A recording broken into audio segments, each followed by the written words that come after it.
Dengan bangkit berdiri, umat Tuhan yang terkasih, hari ini kita telah memasuki Minggu Prapaskah ketiga. Mari kita semakin bersungguh-sungguh untuk mengarahkan hati kita kepadanya. Mari kita puji Dia, Tuhan pencipta alam semesta, yang berkenan hadir di dalam pertemuan ibadah kita hari ini. Mari kita menyanyikan Kidung Jemaat 17 ayat 1 dan 7.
Pertolongan kita adalah dalam nama Tuhan yang menjadikan langit dan bumi.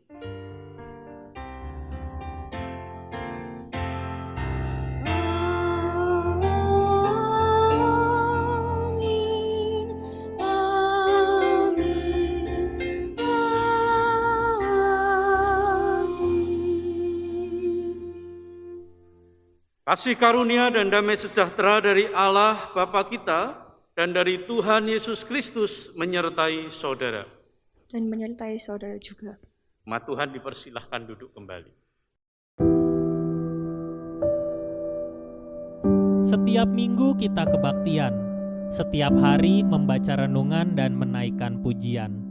Namun setiap kali menghadapi pergumulan, seolah tanpa ada Tuhan di dalam hati dan tindakan. Ada apa dengan iman? Siapa yang kau sembah? Tuhan atau pribadi demi memenuhi kebutuhan? Ada banyak hal yang dapat mengganggu ibadah kita kepada Tuhan, sehingga ibadah yang kita lakukan tidak lagi untuk menyembah dan memuliakan Tuhan, namun untuk memenuhi kepuasan diri dan berbagai kepentingan. Yohanes 2 ayat 17. Maka teringatlah murid-muridnya bahwa ada tertulis, cinta untuk rumahmu menghanguskan aku.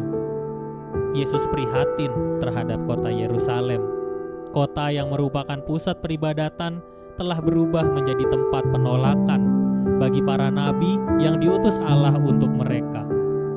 Sambil mengingat keprihatinan Yesus, kita bertekad untuk sungguh-sungguh mengarahkan hati kita kepada Tuhan, meluruskan tujuan ibadah kita, dan semakin berkomitmen hanya menyembah Tuhan dalam setiap langkah kehidupan. Mengapa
Sama seperti penduduk kota Yerusalem yang berubah, tak lagi mengarahkan hati mereka kepada Tuhan, kita pun bisa demikian. Mari kita datang kepadanya untuk mengaku dosa. Tuhan, betapa sulitnya bagi kami untuk meninggalkan keegoisan kami. Juga pada waktu kami berelasi denganmu, kami datang kepadamu hanya untuk meminta Engkau memenuhi semua kebutuhan dan keinginan kami. Tuhan, ampunilah kami. Tuhan, betapa sulitnya bagi kami untuk bersyukur. Dengan murah hati Engkau memberikan apa yang kami minta, menyediakan apa yang kami butuhkan dan kami inginkan.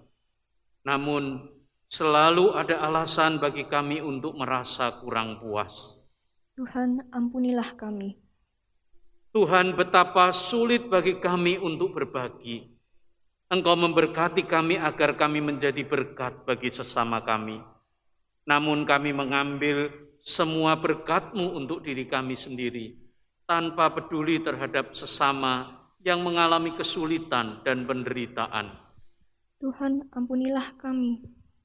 Tuhan, betapa sulitnya bagi kami untuk meninggalkan kesombongan kami. Bahkan ketika kami datang beribadah kepadamu, kami enggan membawa hati kami untuk bersujud, menghormati kekudusan-Mu dan memuliakan nama-Mu. Tuhan, ampunilah dosa dan kesalahan kami, dan sembuhkanlah hati kami. Demi nama Yesus Kristus kami berdoa. Amin.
Bagi kita yang memohon pengampunan dosa, Allah menyatakan anugerah-Nya melalui firman-Nya yang tertulis dalam 1 Korintus 1 ayat 30. Mari kita menyambut anugerah ini dengan bangkit berdiri.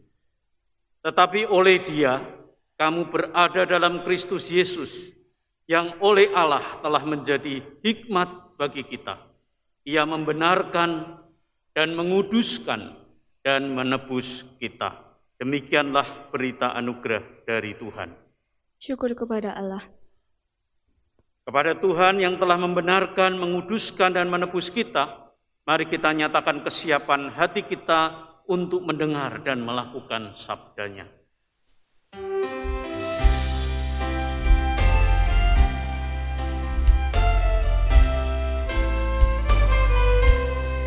Yang Maha Kasih yaitu Allah, Allah pengasih pun bagiku. Aku selamatlah oleh kasih-Nya kepadaku. Allah mengutus Yesus Tuhanku, Allah mengutus Sang Penebus. Aku selamatlah oleh kasih-Nya kepadaku.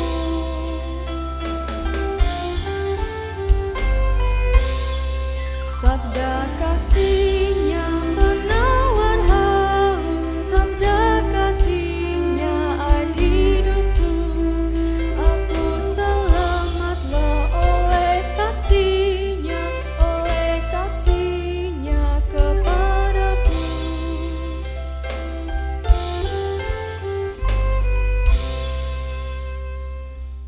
Tuhan dipersilahkan duduk kembali. Mari kita mempersiapkan hati kita untuk membaca dan merenungkan firman Tuhan. Mari kita berdoa. Ya Allah, kami semua telah berhimpun sebagai umat-Mu, dan kami siap mendengarkan sabda-Mu. Kami membuka hati kami agar Roh Kudus bekerja ketika firman-Mu dibacakan dan dijelaskan dalam khotbah. Bekerjalah melalui hamba-Mu dan tuntunlah kami umat-Mu. Kami berdoa demi nama Yesus Kristus, Juru Selamat kami. Amin. Ibu Bapak, Saudari dan Saudara, bacaan hari ini diambil dari Injil Yesus Kristus menurut Yohanes, yaitu Yohanes pasal yang kedua ayat 13 sampai dengan ayat 22. Yohanes pasal yang kedua, kita baca mulai dari ayat yang ke-13 sampai dengan ayat yang ke-22. Yohanes pasal yang kedua ayat 13 sampai dengan 22. Ketika hari raya Paskah orang Yahudi sudah dekat, Yesus berangkat ke Yerusalem. Dalam bait suci didapatinya pedagang-pedagang lembu, kambing, domba, dan merpati, dan penukar-penukar uang duduk di situ. Ia membuat cambuk dari tali, lalu mengusir mereka semua dari bait suci dengan semua kambing, domba, dan lembu mereka. Uang penukar-penukar dihamburkannya ke tanah, dan meja-meja mereka dibalikkannya. Kepada pedagang-pedagang merpati ia berkata, "Ambil semuanya ini dari sini. Jangan kamu membuat rumah Bapakku menjadi tempat berjualan." Maka teringatlah murid-muridnya bahwa ada tertulis, "Cinta untuk rumahmu menghanguskan aku." Orang-orang Yahudi menantang Yesus, katanya, "Tanda apakah yang dapat engkau tunjukkan kepada kami bahwa engkau berhak bertindak demikian?" Jawab Yesus kepada mereka, "Rombak bait Allah ini, dan dalam 3 hari aku akan mendirikannya kembali."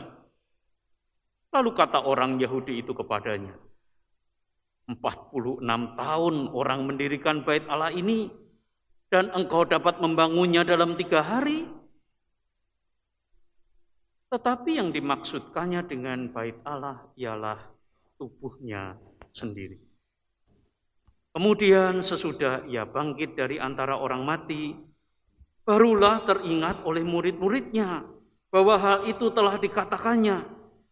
Dan mereka pun percayalah akan kitab suci dan akan perkataan yang telah diucapkan Yesus.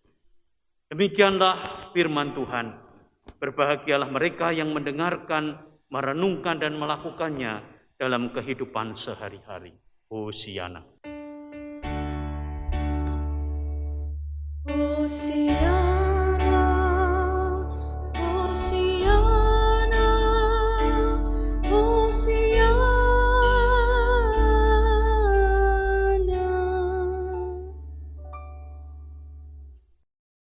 Ibu bapak, saudari dan saudara, kalau kita sedang akan melakukan satu peristiwa yang penting, kita pasti akan mempersiapkan diri kita dengan sebaik-baiknya, agar acara itu berjalan dengan baik juga.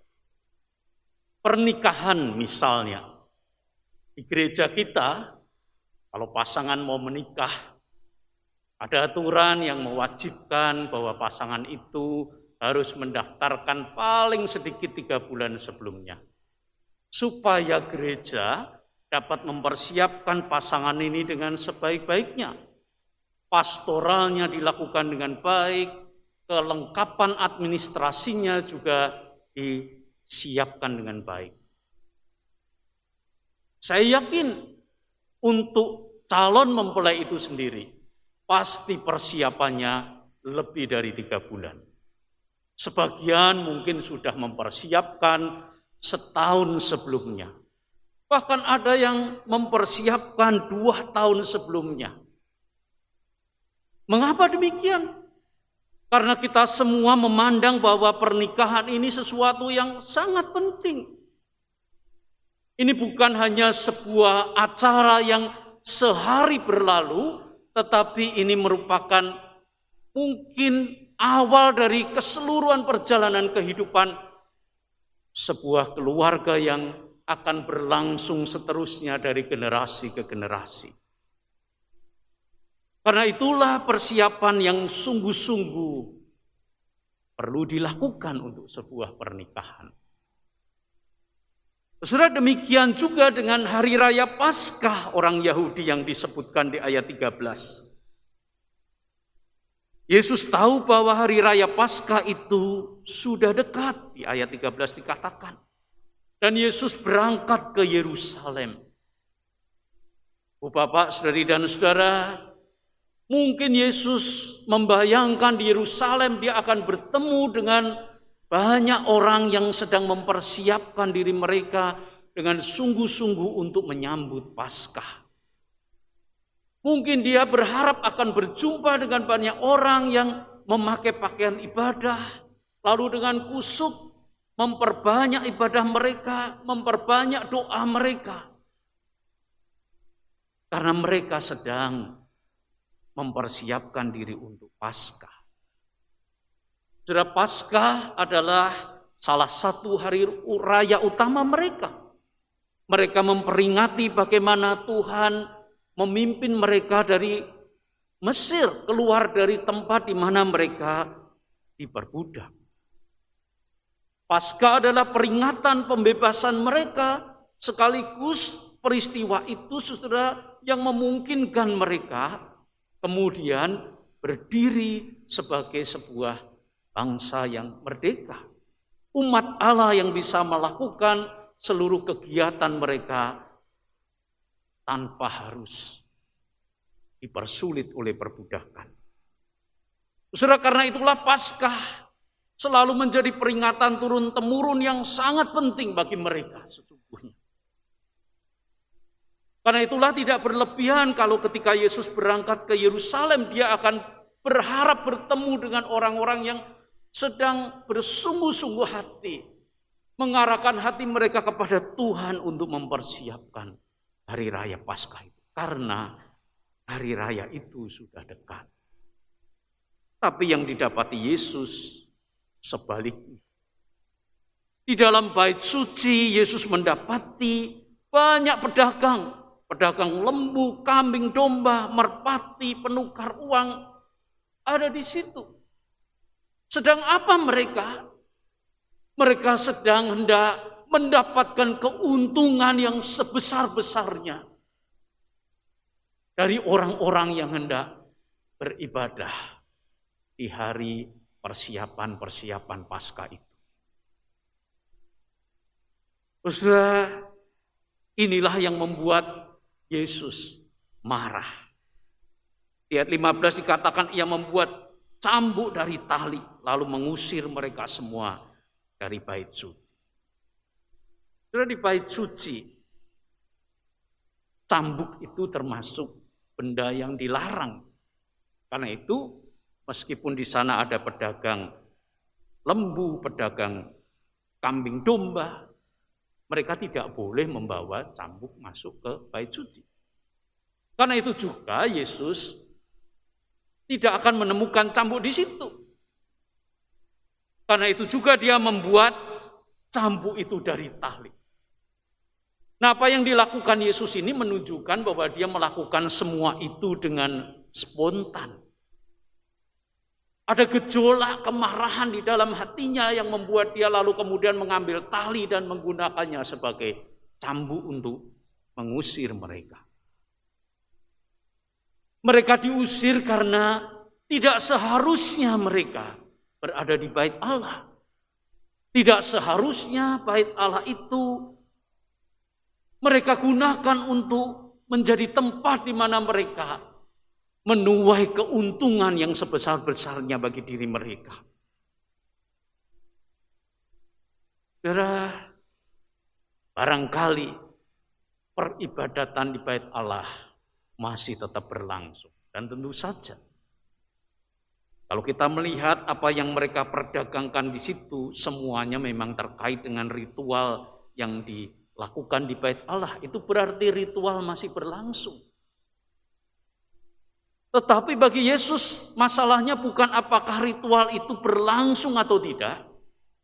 Tetapi ketika ritual itu yang seharusnya murni ditujukan kepada Allah, dikotori oleh orang-orang yang memanfaatkan situasi itu untuk mencari kepentingan pribadinya. Saudara, mungkin sebagian orang sama seperti beberapa penafsir mengatakan, kaget melihat kemarahan Yesus. Bukankah Yesus itu sosok yang penuh kasih? Bukankah Yesus itu sosok yang sangat lembut? Ya, kita sangat jarang bertemu dengan bagian-bagian Injil di mana Yesus sampai marah sedemikian rupa. Sampai membuat cambuk dari tali. Mengapa Yesus sedemikian marah? Bukankah ritual itu masih berlangsung? Saudara, dari sana kita tahu bahwa apa yang dilakukan oleh orang-orang yang berdagang ini, yang mencari keuntungan itu sudah sangat keterlaluan. Misalnya, di sana disebut ada pedagang merpati. Saudara, merpati itu adalah persembahan yang diizinkan apabila yang mempersembahkan itu adalah seorang yang memang secara sosial ekonomi kurang mampu atau bahkan sangat tidak mampu. Merpati atau tekukur. Bahkan terhadap orang yang demikian pun mereka itu masih mencari keuntungan. Bayangkan. Kenapa ada penukar-penukar uang? Ya karena ada peziarah asing, saudara. Dan kalau mereka hendak memberikan persembahan berupa koin, maka koin itu harus ditukar dengan koin yang diizinkan untuk dipakai sebagai persembahan. Karena mata uang asing yang bergambar kaisar tidak boleh dipakai. Sudah bayangkan orang-orang asing yang berniat tulus untuk menyembah Allah, dalam tanda kutip dihalang-halangi oleh orang-orang yang mencari keuntungan. Seakan-akan saudara praktik yang mereka lakukan itu berkata demikian. Engkau boleh beribadah walaupun engkau orang yang sangat kekurangan. Engkau boleh pakai merpati. Tapi ketika mereka hendak membeli merpati, mereka harus membeli dengan harga yang lebih mahal. Orang-orang asing yang seharusnya mereka hormati, mereka sambut dengan ramah, mereka palak ketika menukarkan uang dengan uang yang diizinkan untuk persembahan. Sekarang saudara tahu mengapa Yesus marah. Saudara, tetapi kemarahan yang sesungguhnya itu dimotivasi oleh apa yang disebutkan di ayat 17. Penginjil Yohanes menempatkannya pada mulut para murid yang teringat nas perjanjian lama dari kitab Mazmur yang berkata, "Cinta untuk rumahmu menghanguskan aku."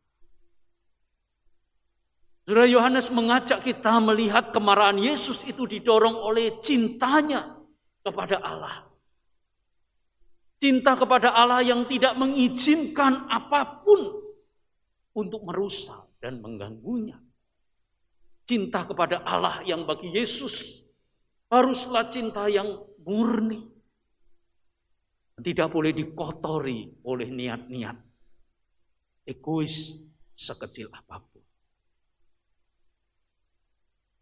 Saudara, ini bagian yang paling sukar ketika kita berbicara tentang ibadah atau relasi kita dengan Tuhan.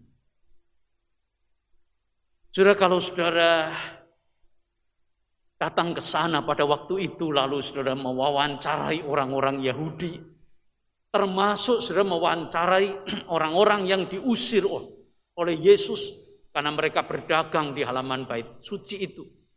Kalau saudara bertanya apakah mereka mencintai atau mengasihi Tuhan, saya yakin sebagian besar atau semuanya akan mengatakan, "Oh iya, kami mengasihi Tuhan, kami mencintai Tuhan seperti apa yang diperintahkan." Tetapi cinta yang seperti apa? Saudara, mungkin mereka malah akan beralasan, kami melakukan ini semua juga supaya semua ibadah di bait Allah itu berjalan dengan baik. Tapi bukankah sambil mengerjakan apa yang nampak baik itu, mereka juga berusaha mendapatkan keuntungan pribadi yang sebesar. Saudara, seberapa besar cinta kasih saudara kepada Tuhan? Dan apakah saudara masih mengasihi Dia dengan kasih yang murni dan tulus itu? Saudara, bagian berikutnya tidak kalah menarik. Karena menunjukkan bahwa apa yang dilakukan oleh Yesus ini bukan sesuatu yang gampang. Di ayat 18 dikatakan orang-orang Yahudi menantang Yesus, katanya, "Tanda apakah yang dapat engkau tunjukkan kepada kami bahwa engkau berhak bertindak demikian?" Mereka berusaha mempertahankan diri mereka. Sudah maklum, saat itu rupanya di halaman bait suci yang cukup luas itu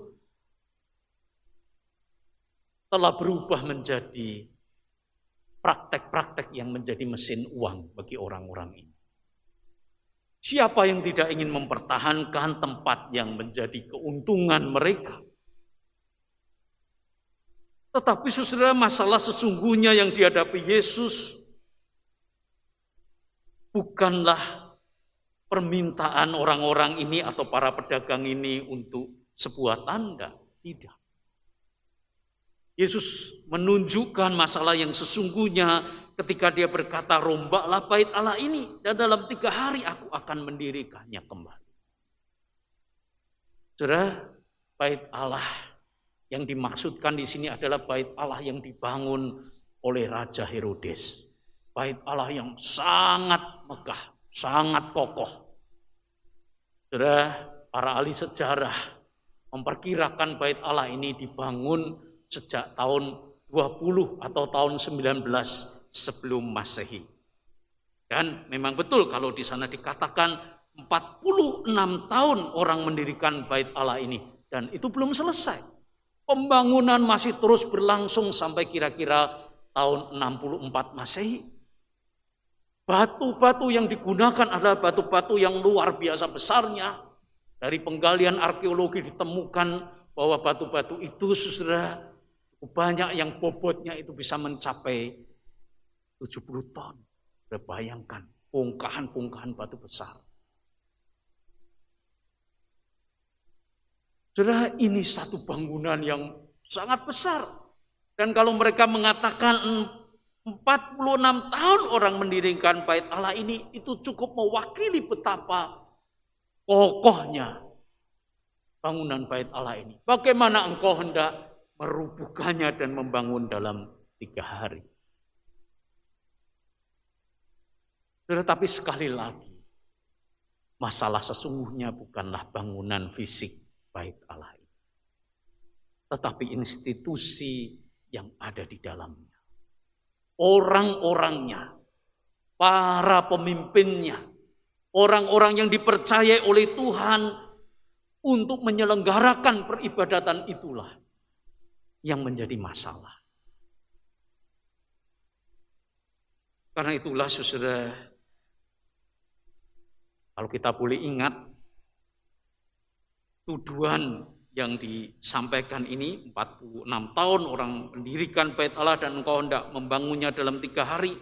Tuduhan bahwa Yesus akan meruntuhkan bait Allah itu juga bergema ketika orang-orang hendak membawa dia ke kayu salib.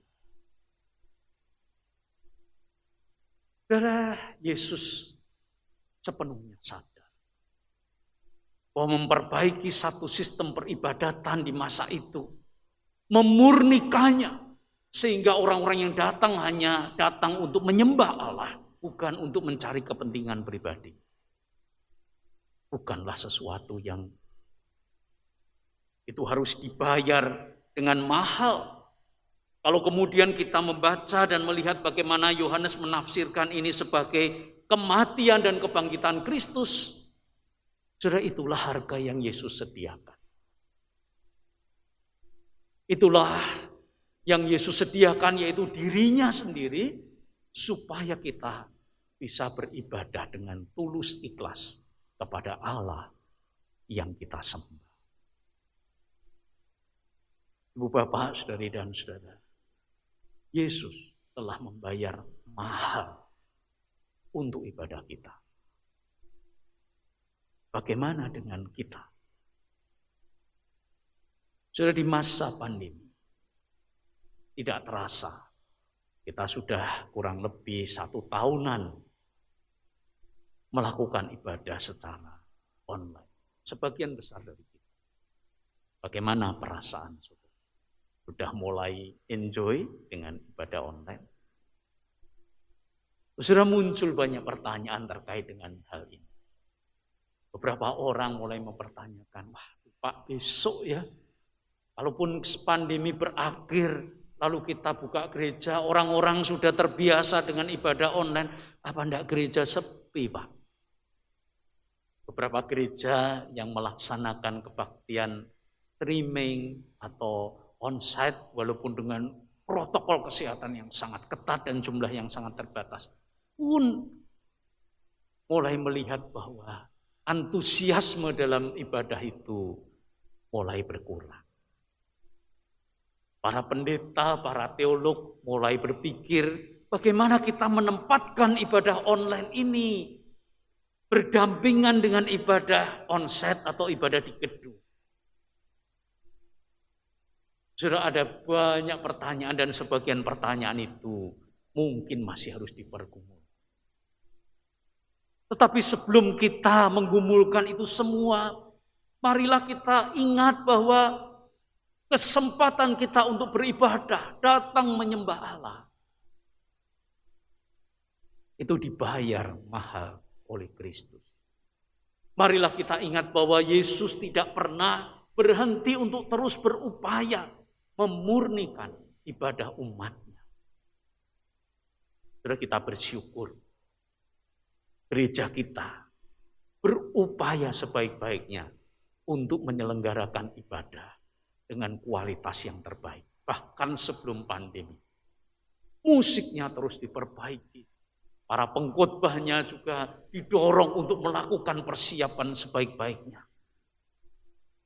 Pada masa pandemi, saudara, majelis jemaat kita yang di Departemen Ibadah terus berupaya memikirkan supaya kita bisa beribadah dengan lebih baik. Kualitas ibadah kita tetap terjaga dan terus meningkat. Saudara, kita perlu mengapresiasi, kita bersyukur memiliki pemimpin-pemimpin, para penatua, para pendeta, majelis jemaat yang terus berupaya dengan sebaik-baiknya, termasuk rekan-rekan yang melayani, termasuk rekan-rekan kita yang membantu merekam, membuat tayangan ibadah ini menjadi sesuatu yang terbaik untuk menolong kita beribadah. Tetapi saudara sekali lagi, kunci utamanya ada pada hati kita, pada cinta kita kepada Tuhan. Apakah saudara masih mengasihi itu? Dan apakah cinta saudara kepada Tuhan terwujud di dalam ibadah?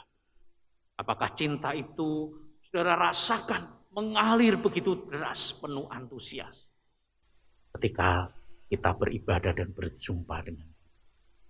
Amin.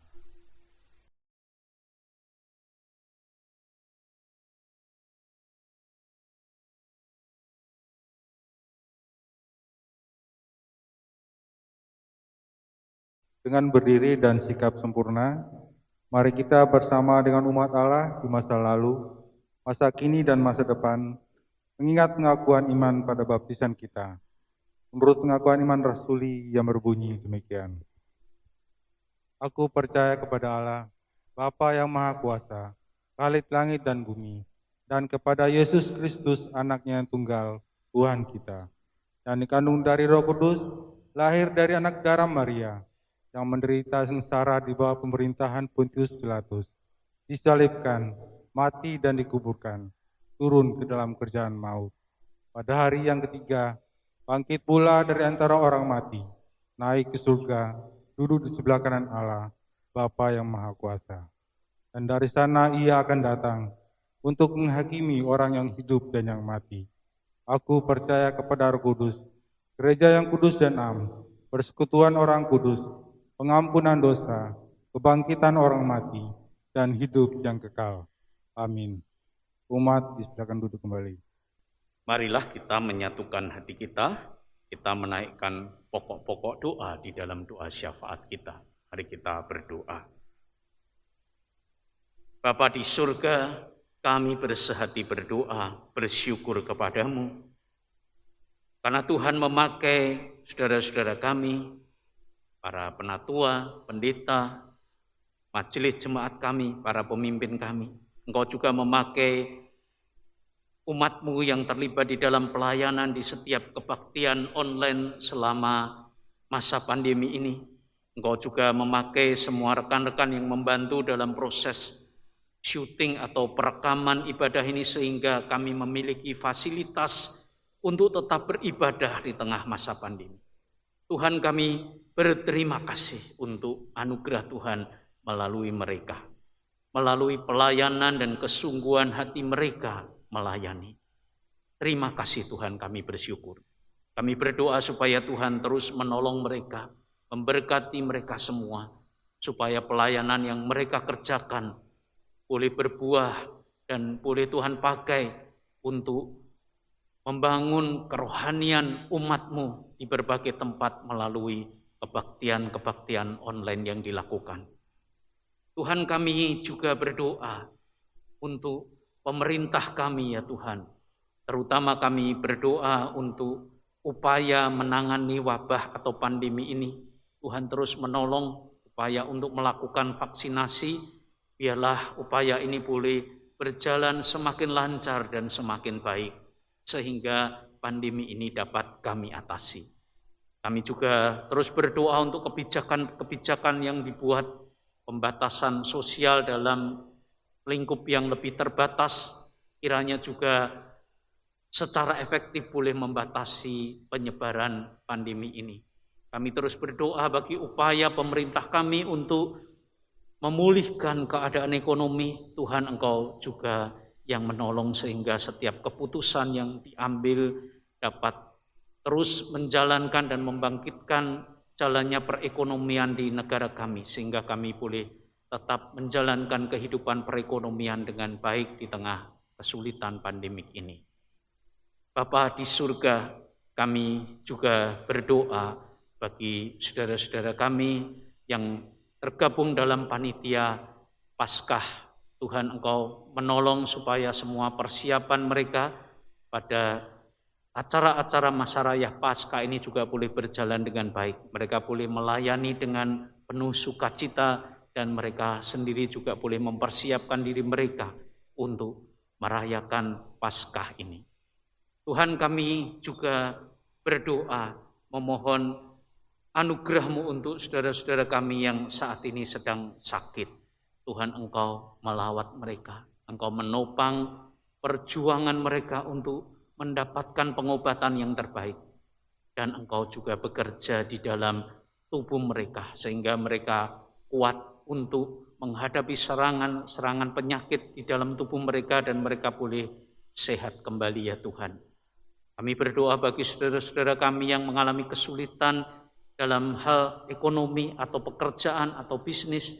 Tuhan, Engkau yang menolong sehingga Engkau menyediakan jalan keluar bagi mereka. Bapa di surga, kami bersyukur untuk penyertaan-Mu. Kiranya Engkau terus menopang dan menyertai kami dalam mempersiapkan diri untuk menyambut Paskah yang semakin dekat. Doa ini kami naikkan demi nama Kristus yang mengajar kami berdoa.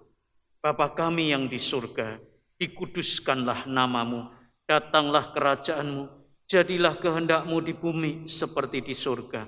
Berikanlah kami pada hari ini makanan kami yang secukupnya, dan ampunilah kami akan kesalahan kami seperti kami juga mengampuni orang yang bersalah kepada kami.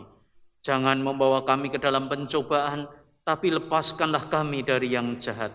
Karena Engkaulah yang punya kerajaan dan kuasa dan kemuliaan sampai selama-lamanya.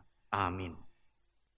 Mari kita memberikan persembahan kepada Tuhan dengan mengingat doa Rasul Paulus yang tertulis dalam Roma 12 ayat 1. Karena itu, saudara-saudara, demi kemurahan Allah, aku menasihatkan kamu supaya kamu mempersembahkan tubuhmu sebagai persembahan yang hidup, yang kudus dan yang berkenan kepada Allah. Itu adalah ibadahmu yang sejati. Persembahan dapat kita berikan dengan cara yang pertama, transfer ke rekening yang tertulis di bawah ini. Yang kedua, pemindaian atau scan QR Code GKI Residen Sudirman.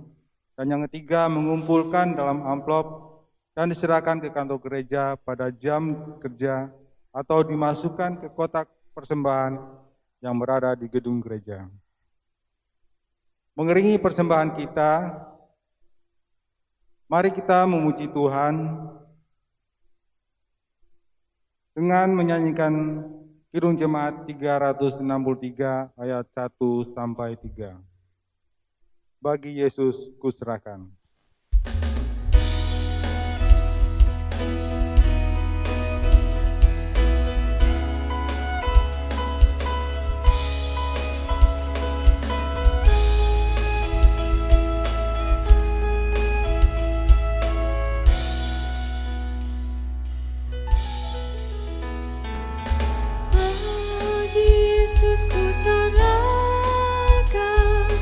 Hidupku seluruhnya.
Mari kita bawa persembahan kita ke dalam doa. Dialah Bapa kami dalam surga, puji syukur kami naikkan ke hadapan hadirat-Mu atas kesempatan yang Kau berikan kepada kami pada saat ini, di mana kami sudah mengumpulkan sebagian kecil dari berkat yang Kau bagikan kepada kami. Dialah Bapa kami surga, berkati persembahan ini. Biarlah persembahan ini bermanfaat bagi pertumbuhan gereja-Mu tempat ini. Engkau berkati kami semua, baik yang sudah maupun yang belum memberikan persembahan. Kami berdoa, kami yakin kasih-Mu selalu menyertai kami saat ini, mulai sekarang sampai selama-lamanya. Dalam nama Tuhan kami Yesus Kristus, kami naikkan doa ini. Amin. Marilah kita nyatakan tekad kita untuk lebih sungguh-sungguh beribadah kepada Tuhan dan mewujudkan ibadah itu dalam kehidupan kita melalui kasih dan pelayanan terhadap sesama. PKJ 264 ayat 1-3.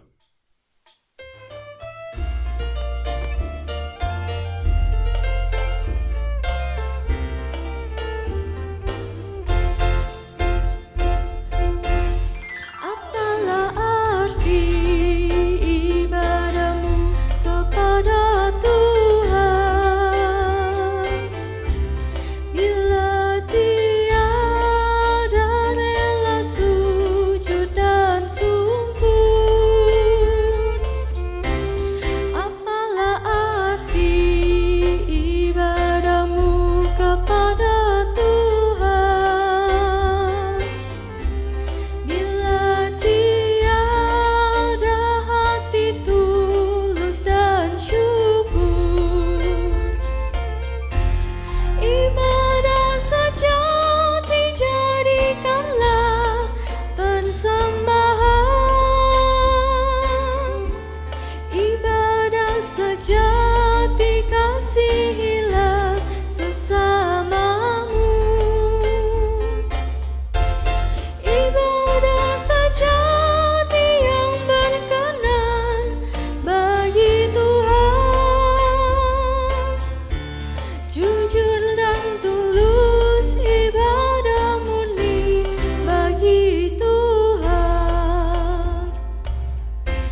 Umat yang terkasih, arahkanlah hatimu kepada Tuhan. Kami mengarahkan hati kami kepada Tuhan. Jadilah saksi Kristus. Syukur kepada Allah, Terpujilah Tuhan. kini dan selamanya. Tuhan memberkati engkau dan melindungi engkau. Tuhan menyinari engkau dengan wajah-Nya dan memberi engkau kasih karunia. Tuhan menghadapkan wajah-Nya kepadamu dan memberi engkau damai sejahtera.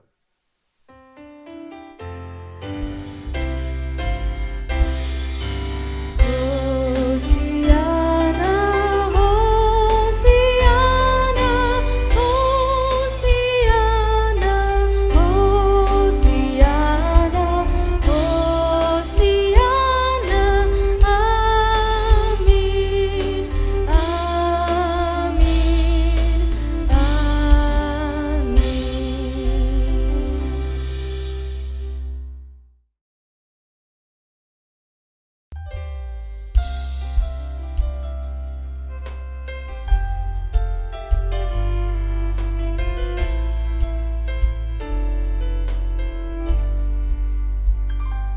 Selidiki aku, lihat hatiku, apakah ku sungguh mengasihimu, Yesus, Kau yang Maha Tahu dan menilai hidupku, tak ada yang tersembunyi bagimu.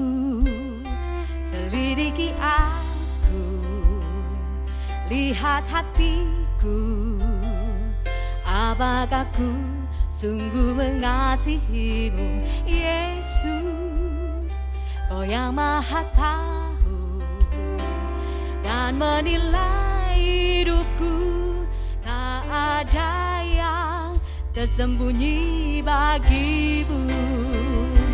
Telah kulihat kebaikan-Mu yang tak pernah habis di hidupku.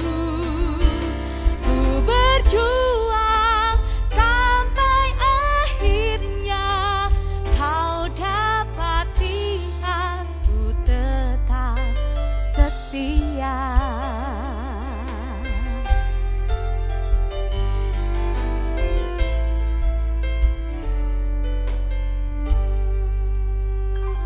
Selidiki aku, lihat hatiku, apakah ku sungguh mengasihimu, Yesus, Kau yang Maha Tahu dan menilai hidupku, tak ada yang tersembunyi bagimu.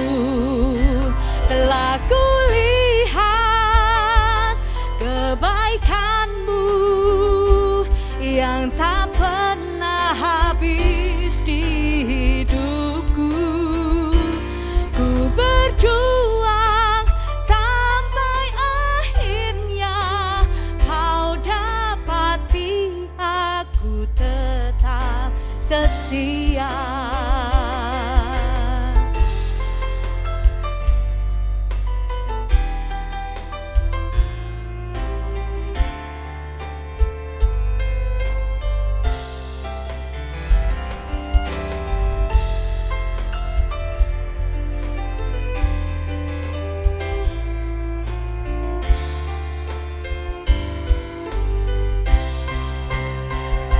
Telah kulihat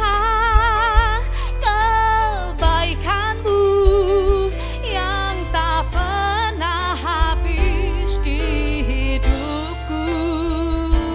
Ku berjuang sampai akhirnya, Kau dapati aku tetap setia. Ku berjuang sampai akhirnya,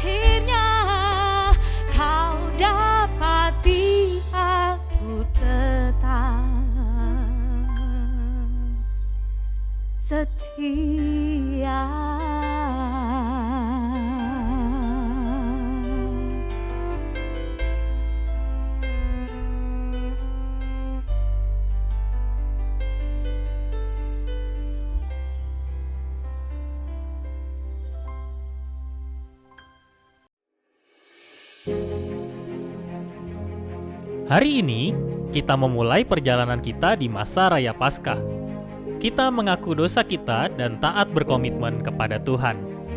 Untuk menolong ketaatan komitmen kita, Panitia Paskah dan Pentakosta 2021 telah menyiapkan proyek ketaatan yang dapat menjadi panduan bagi kita untuk melakukan puasa, pantangan, atau penyangkalan diri. Dalam proyek ketaatan ini, kita akan belajar taat dalam komitmen kita untuk berbalik kepadanya, merenungkan pengorbanan dan penderitaannya, serta merasakan kasih-Nya yang hadir bagi kita semua. Melalui doa, nyanyian, firman, dan aksi nyata di tengah kehidupan kita. Proyek ketaatan dapat diakses melalui media komunikasi dan media sosial GKI Residen Sudirman. Mari kita semua berpartisipasi dalam proyek ketaatan ini. Selamat memasuki masa Prapaskah. Kiranya Tuhan Yesus Kristus menyertai kita semua.